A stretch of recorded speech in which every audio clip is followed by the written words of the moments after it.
A Sagrada Escritura Parte 1. A Sagrada Escritura é a Palavra de Deus escrita sob a inspiração do Espírito Santo. A Igreja Católica reconhece como inspirados todos os livros do Antigo e do Novo Testamento, com todas as suas partes, porque foram escritos por homens movidos por Deus, com o auxílio do Espírito Santo.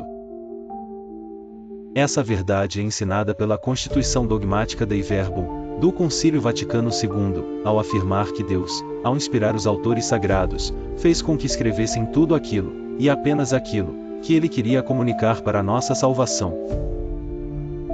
O Catecismo da Igreja Católica repete com fidelidade esse ensinamento no número 105, dizendo que Deus é o autor da Sagrada Escritura e, no número 106, acrescenta que ele agiu nos autores humanos e por meio deles. A inspiração, no entanto, não anula a liberdade, a inteligência, nem o estilo próprio dos autores humanos. Eles são verdadeiros autores. Escreveram com a linguagem do seu tempo, com os recursos culturais de que dispunham, de modo que suas obras refletem também a condição histórica em que viveram.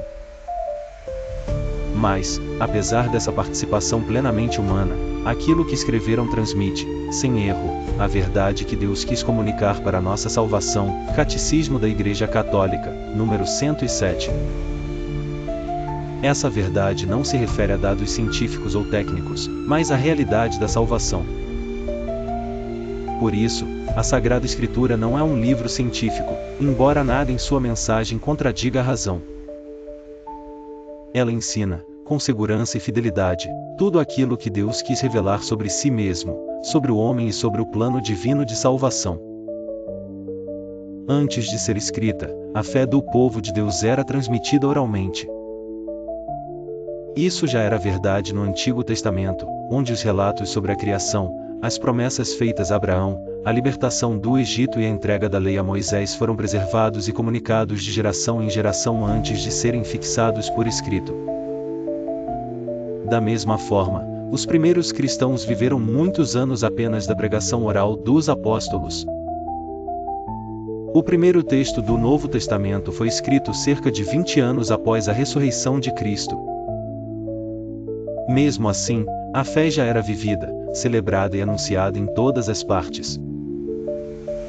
Por volta do ano 50, São Paulo escreveu a primeira carta aos Tessalonicenses, e, mais tarde, os evangelhos começaram a ser redigidos, com o Evangelho segundo São Marcos, que foi provavelmente o primeiro a ser escrito, entre os anos 60 e 70 depois de Cristo.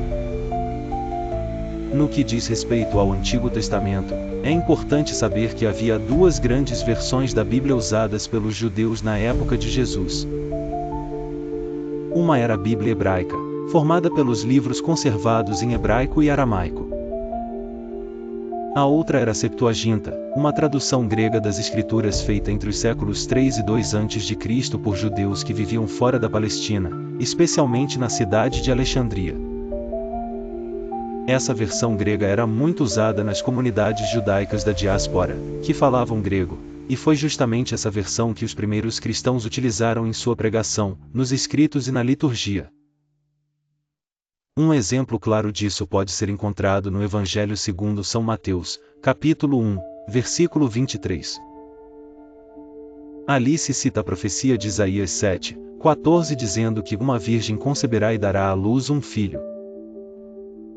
Essa forma está presente na tradução grega da Septuaginta.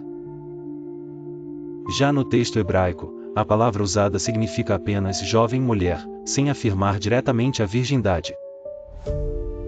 Esse detalhe mostra que os primeiros cristãos usavam a versão grega da Bíblia, pois a viam como fiel à sua fé e adequada para anunciar o cumprimento das promessas em Jesus Cristo.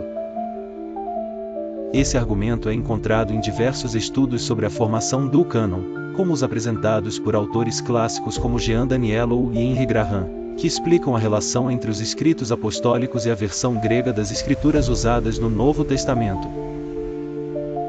Com o passar do tempo, especialmente após a destruição do Templo de Jerusalém no ano 70 d.C., os líderes do judaísmo buscaram preservar sua identidade e definiram com mais rigor quais livros deveriam ser considerados sagrados.